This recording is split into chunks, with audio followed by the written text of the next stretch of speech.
23 سالوں تک لوگوں کو اسلام کی طرف لانے کے بعد اب رسول صلی اللہ علیہ وآلہ وسلم پورے عرب کے سربراہ بن چکے تھے اور پورا عرب اپنی بت پرستی چھوڑ کر اسلام کی طرف بہت تیزی سے آ رہا تھا اور یہ اسلامک امپائر ایک گلوبل وارم بن چکی تھی۔ اس کا مقصد یہ بھی تھا کہ اب محمد صلی اللہ علیہ وآلہ وسلم کی زندگی کا مشن کمپلیٹ ہونے والا تھا۔ عرب فتح کرنے کے بعد اب یہ خبر پوری دنیا میں پھیل گئی تھی کہ عرب میں ایک نبی آیا ہے جس نے پہلی بار پورے عرب کو ایک ہی خدا کے نام پر یونائٹ کر دیا ہے۔ اس کے بعد پوری دنیا میں آپ صلی اللہ علیہ وآلہ وسلم کے بارے میں ڈسکشن ہونے لگی اور آپ صلی اللہ علیہ وسلم کے بارے میں جاننے کے لیے لوگ دور دور سے آنے لگے۔ آپ صلی اللہ علیہ وسلم اپنی زندگی کے پہلے اور آخری حج کی طرف روانہ ہوئے اور وہاں انہوں نے حجۃ الوداع کا خطبہ دیا۔ اس خطبے سے صرف 10 سال پہلے جنگ بدر میں آپ صلی اللہ علیہ وآلہ وسلم کے ساتھ صرف 313 لوگ تھے، لیکن اب صرف 10 سال بعد آپ صلی اللہ علیہ وآلہ وسلم کے ساتھ 1 لاکھ سے بھی زیادہ لوگ تھے،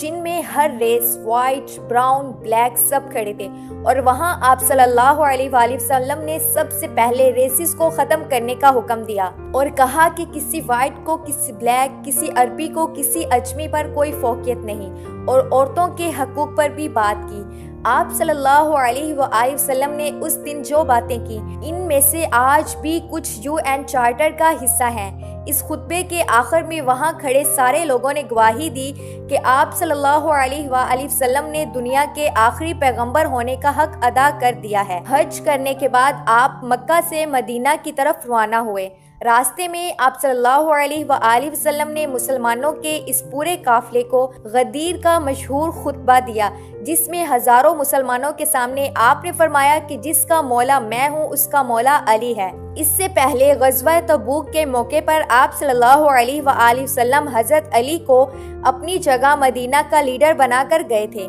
اور آپ نے فرمایا کہ علی کی نسبت میرے ساتھ ایسے ہے جیسے ہارون علیہ السلام کی عیسیٰ علیہ السلام کے ساتھ تھی، لیکن میرے بعد کوئی نبی نہیں آئے گا۔ آپ صلی اللہ علیہ وسلم سے مدینہ واپس آ کے ایک فوج رومن امپائر سے جنگ کرنے کے لیے تیار کی تاکہ وہ جنگ مودا میں شہید ہونے والے مسلمانوں کا بدلہ لے سکیں، اور اس فوج کا لیڈر زید بن حارثہ کے بیٹے اسامہ کو بنایا گیا کیونکہ ان کے والد جنگ مودا میں فوج کے کمانڈر تھے اور پھر اسی جنگ میں شہید بھی ہوئے تھے۔ لیکن اچانک ایک دن آپ صلی اللہ علیہ وآلہ وسلم کی بیماری شروع ہوئی اور آہستہ آہستہ یہ بیماری بڑھتی گئی، جس کے بعد یہ فوج آگے بڑھنے سے رک گئی۔ بہت سخت بیماری کے باوجود آپ مسلمانوں کو مسجد نبوی میں امامت کرواتے رہے، لیکن آخری دنوں میں آپ صلی اللہ علیہ وآلہ وسلم نے نماز کی امامت بھی نہیں کروائی اور حضرت ابوبکر صدیق کو اپنی جگہ نماز پڑھانے کا حکم دیا۔ اپنے آخری دن آپ نے حضرت عائشہ کے حجرے میں گزارے، جو مسجد نبوی کے ساتھ بالکل اٹیچ کمرہ تھا، لیکن اس کے بعد آپ کی بیماری بڑھتی گئی۔ پھر اچانک ایک دن حضرت عائشہ کے گھر سے آواز آئی کہ آپ صلی اللہ علیہ وآلہ وسلم اس دنیا سے رحلت فرما گئے ہیں، جس پر مدینہ کے لوگ حیران ہو گئے، یہ کیسے ہو سکتا ہے کہ اس وقت آپ صلی اللہ علیہ وآلہ وسلم کی عمر 61 سال تھی۔ آج کل کے کیلنڈر کے مطابق اور اسلامک کیلنڈر کے مطابق ان کی عمر 63 ایئر تھی۔ آہستہ آہستہ یہ خبر پورے مدینہ میں پھیل گئی اور مدینہ کے لوگ زور زور سے رونے لگے، جس پہ حضرت عمر کو غصہ آیا اور انہوں نے اپنی تلوار نکالی اور کہا کہ جو بھی کہے گا کہ رسول اللہ زندہ نہیں ہے تو میں اس کا سر قلم کر دوں گا۔ وہ حضرت موسیٰ کی طرح کچھ عرصے کے لیے گئے ہیں اور پھر واپس آ جائیں گے، کیونکہ فرعون کی غلامی سے آزاد ہونے کے بعد جب بنی اسرائیل ڈیزرٹ میں 40 سال تک پھرتے رہے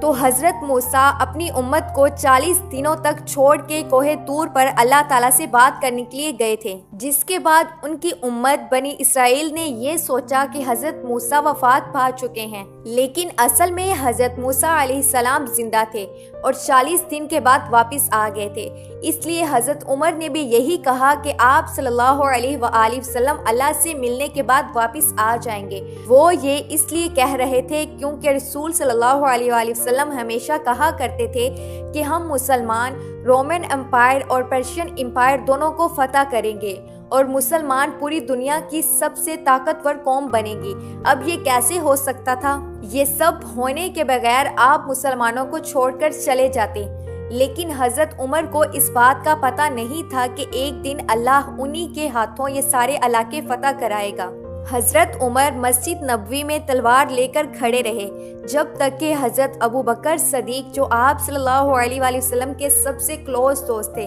وہ اپنی بیٹی حضرت عائشہ کے حجرے میں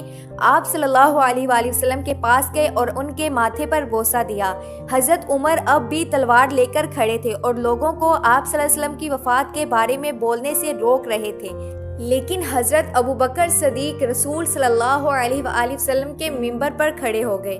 اور کہا عمر بیٹھ جا، لیکن حضرت عمر پھر بھی کھڑے رہے اور حضرت ابو بکر صدیق نے لوگوں سے کہا کہ عمر کو چھوڑ دو، اور پھر اپنی زندگی کی سب سے اہم تقریر شروع کر دی۔ حضرت ابو بکر صدیق کے بارے میں سب کو پتا تھا کہ جب بھی آپ صلی اللہ علیہ وسلم کوئی بات کرتے تھے تو سب سے پہلے رونے والے حضرت ابو بکر صدیق ہوتے تھے، لیکن جس دن سارا مدینہ زور زور سے رو رہا تھا اس دن حضرت ابو بکر صدیق نے اپنے غم کو کنٹرول کیا، کیونکہ انہیں پتا تھا کہ یہ رونے کا دن نہیں ہے بلکہ رسول صلی اللہ علیہ وآلہ وسلم کے مشن کو آگے بڑھانے کا دن ہے۔ وہ رسول صلی اللہ علیہ وآلہ وسلم کے منبر پر کھڑے ہوئے اور سب مسلمانوں کو مخاطب کرتے ہوئے کہا کہ اے مسلمانوں، تم میں سے جو محمد کی عبادت کرتا تھا وہ جان لے کہ محمد وفات پا چکے ہیں، اور تم میں سے جو اللہ کی عبادت کرتا تھا وہ جان لے کہ اللہ زندہ ہے اور اسے کبھی موت نہیں آئے گی۔ جس کے بعد انہوں نے قرآن کی وہ آیت سنائی جو جنگ احد کے بعد نازل ہوئی کہ جب جنگ احد میں مسلمان بہت سخت ٹائم سے گزر رہے تھے، کچھ دشمنوں نے مصعب بن عمیر کو شہید کر دیا، جس کے بعد جنگ کے درمیان ہی یہ افواہ پھیل گئی کہ رسول صلی اللہ علیہ وآلہ وسلم کو شہید کر دیا گیا ہے، کیونکہ مصعب بن عمر کی صورت رسول صلی اللہ علیہ وسلم سے ملتی جلتی تھی۔ یہ جنگ احد کے 3 سال بعد ہوئی تھی، اور ان 3 سالوں میں مسلمان آپ صلی اللہ علیہ وآلہ وسلم سے اتنے اٹیچ ہوئے تھے کہ ان کی شہادت کی خبر سنتے ہی مسلمانوں کا سارا حوصلہ ٹوٹ گیا،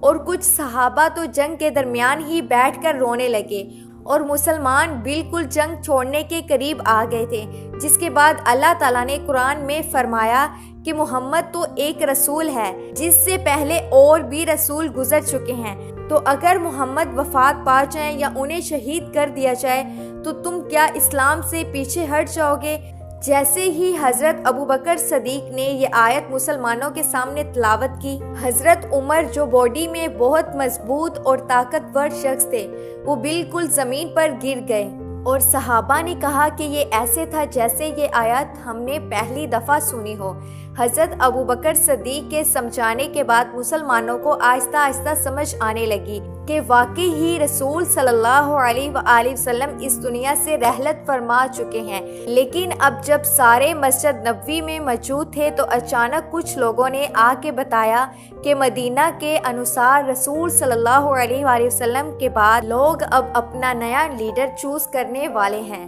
حضرت عمر، حضرت ابو بکر صدیق اور حضرت عبیدہ سیدھا اس میٹنگ کی طرف بڑھے، جہاں انہوں نے دیکھا کہ مدینہ کے کافی انصار حضرت سعد بن عبادہ کو بیعت دینے والے ہیں، کیونکہ سعد بن عبادہ سب سے بڑے قبیلے خزرج کے سردار تھے۔ اس اسلامک امپائر کا کیپٹل مدینہ تھا، تو اسی لیے نیچرلی طور پر انہی کو نیکسٹ لیڈر سمجھ رہے تھے۔ لیکن اچانک حضرت ابو بکر اور عمر وہاں پہنچے اور سب کو سمجھانے کی کوشش کی کہ یہ اب وہی پرانی مدینہ کی چھوٹی سی حکومت نہیں رہی، بلکہ یہ اب پورے عرب کی حکومت ہے، اور عرب قریش کے علاوہ کسی کو بھی اپنا لیڈر نہیں مانے گا، کیونکہ قریش عرب کے سب سے امپورٹنٹ شہر مکہ کے رہنے والے لوگ،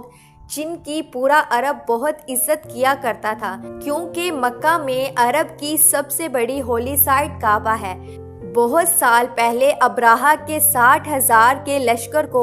ایک میکریکل سے ہرانے کے بعد ان کی عرب میں بہت زیادہ عزت بن چکی تھی، اور اب محمد صلی اللہ علیہ وآلہ وسلم بھی اسی قریش قبیلے میں سے تھے۔ which means اب قریش ہی عرب کو یونائٹ کر سکتا ہے۔ وہاں کھڑے سب لوگوں نے اس بات پر ایگری بھی کیا، جس کے بعد انہوں نے سعد بن عبادہ کی بیعت چھوڑ دی۔ لیکن پھر بھی یہ بحث جاری رہی کہ کون آپ صلی اللہ علیہ وآلہ وسلم کے بعد اتنی بڑی امپائر کو سنبھالے گا، اور آخر حضرت ابو بکر صدیق نے کہا ہمیں عمر یا ابو عبیدہ میں سے ایک کو اپنا خلیفہ چوز کر لینا چاہیے۔ لیکن حضرت عمر نے حضرت ابو بکر کے ہاتھ پر بیعت کر لی اور کہا کہ آپ سے بہتر اس فوج کے لیے کوئی بھی نہیں ہے، اور کہا کہ انہی کو خلیفہ بنا لیا جائے۔ اب تک اس محفل میں جتنے بھی لوگوں کے نام لیے گئے تھے، ان میں سے کسی کے نام پر بھی اتفاق نہیں ہو رہا تھا۔ جیسے ہی حضرت عمر نے حضرت ابو بکر صدیق کا نام لیا، وہاں سارے ہی لوگوں نے اس بات پر راضی کر لیا اور سب نے حضرت ابو بکر صدیق کے ہاتھ پر بیعت کر لی، اور اس کے بعد سب کے مشورے سے مسلمانوں کے امپائر کا خلیفہ چن لیا گیا، جبکہ باقی سارے امپائرز میں بہت خون خرابے کے بعد یہ فیصلہ ہوتا تھا، اور آخر حضرت ابو بکر صدیق 59 ایئر کی ایج میں خلیفہ بنے۔